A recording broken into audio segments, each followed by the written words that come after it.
विद्या क्यों नष्ट हुई? 18वीं कहानी। बेताल 25। उज्जैन नगरी में महासेन नाम का राजा राज करता था। उसके राज्य में वासुदेव शर्मा नाम का एक ब्राह्मण रहता था, जिसके गुणाकर नाम का बेटा था। गुणाकर बड़ा जुआरी था। वह अपने पिता का सारा धन जुए में हार गया।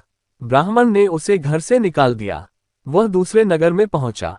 वहां उसे एक योगी मिला। उसे हैरान देखकर उसने कारण पूछा तो उसने सब बता दिया।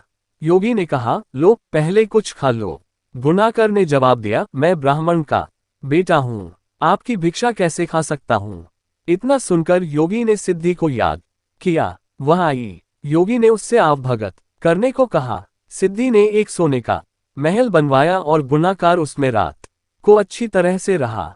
सवेरे उठते ही उसने देखा कि महल आदि कुछ भी नहीं है। उसने योगी से कहा, महाराज, उस स्त्री के बिना अब मैं नहीं रह सकता।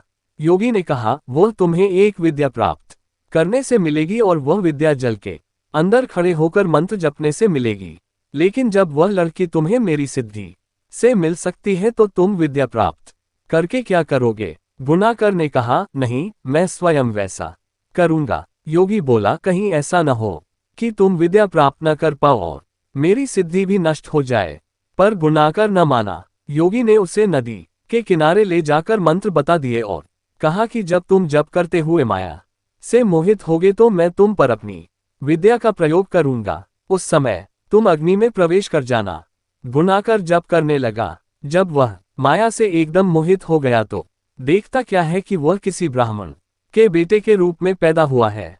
उसका ब्याह हो गया, उसके बाल बच्चे भी हो गए। वह अपने जन्म की बात भूल गया। तभी योगी ने अपनी विद्या का प्रयोग किया। गुणाकर माया रहित होकर अग्नि में प्रवेश करने को तैयार हुआ।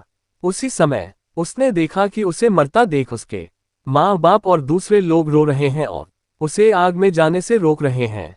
गुणाकार ने सोचा कि मेरे मरने पर ये सब भी मर जाएंगे और पता नहीं कि योगी की बात सच हो या न हो। इस तरह सोचता हुआ वह आग में घुसा तो आग ठंडी हो गई और माया भी शांत हो गई। गुणाकर चकित होकर योगी के पास आया और उसे सारा हाल बता दिया। योगी ने कहा, मालूम होता है कि तुम्हारे करने में कोई कसर रह गई। योगी ने स्वयं सिद्धि की याद की, पर वह नहीं आई। इस तरह योगी और गुणाकर दोनों की विद्या नष्ट हो गई। इतनी कथा कहकर बेताल ने पूछा, राजन, ये बताओ कि दोनों की विद्या क्यों नष्ट हो गई? राजा बोला, इसका जवाब साफ है। निर्मल और शुद्ध संकल्प करने से ही सिद्धि प्राप्त होती है। गुणाकर के दिल में शंका हुई कि पता नहीं योगी की बात सच होगी या नहीं। योगी की विद्या इसलिए नष्ट हुई कि उसने अपात्र को विद्या दी। राजा का उत्तर सुनकर बेताल फिर पेड़ पर जा लटका। राजा वहां गया और उसे लेकर चला तो उसने ये कहानी सुनाई।